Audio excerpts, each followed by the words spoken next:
It was an incredible sight, a broken water main doing its best Old Faithful imitation.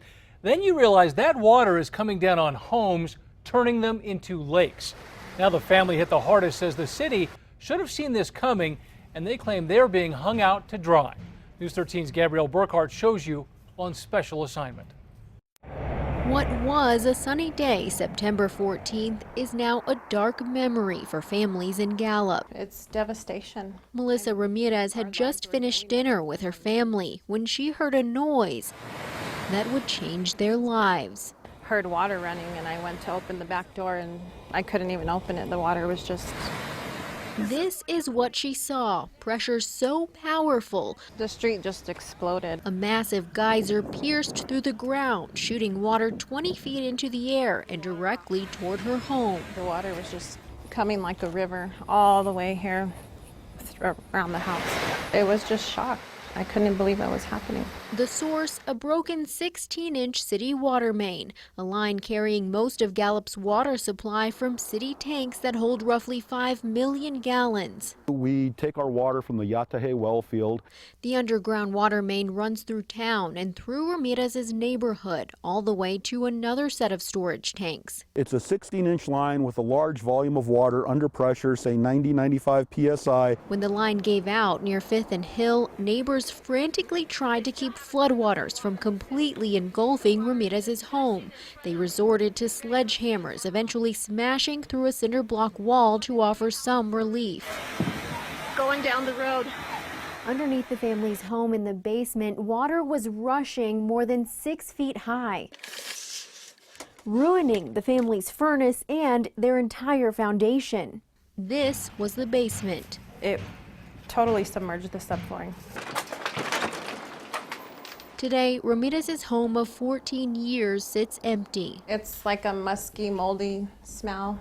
The family managed to rescue most of their valuables, but Ramirez says the home she and her husband share with their 2 young sons is a total loss.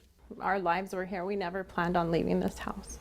A month after the flood, Ramirez feels like her world is slowly caving in. So where's the city in all of this? They had to have known this was coming. And there's an indication they did. This is where it failed. Dennis Romero is with the City of Gallup's Water and Sanitation Department. What happens occasionally is air will get bound into a line. It'll cause back pressure. And when you have water under pressure, it's eventually going to find a weak point. Plus, the ductile iron pipe installed back in the 1960s was corroding. It's near the end of its service life. Did the city drop the ball at all as far as not replacing it sooner?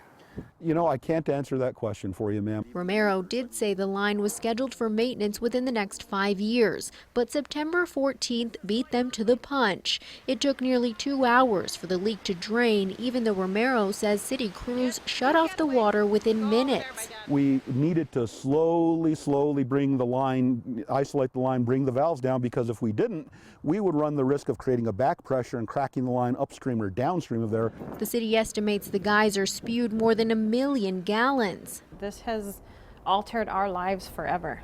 Insurance companies are now squabbling over who's liable for what. In the meantime, the Ramirez family has to pay for an apartment on top of their mortgage. Her son's doctor warned them not to move back, saying the home could trigger severe respiratory problems for the 13-year-old boy. Do you feel like the city needs to apologize for anything? I would once again, if it's at all possible, ask you to please discuss that with the risk management office and the city manager. But they referred us to Romero. The city of Gallup did put the Ramirez family in a hotel for the 5 days following the flood, but cut them off once the family filed an insurance claim. They told us there was nothing they could do to talk to the insurance. The response that we got, it just made us feel like we didn't matter. City officials say they're trying to keep this from happening again by moving major water lines out of neighborhoods. But that project will take years. For now, they plan to repair the water main. That is right now their highest priority. A different priority than the one the Ramirez family has in mind, rebuilding their home. The family has no idea when they'll get the help or the money they need to fix a problem they didn't create. We haven't only lost our home, we've lost a place for our kids to grow up at. They don't want to leave this neighborhood. On special assignment, Gabrielle Burkhart, KRQE News 13. In all, 4 homes were hit by that water main break. The Ramirez's are the only family that's still displaced. For extended video of the flooding and that damage, head to that story on our KRQE News app.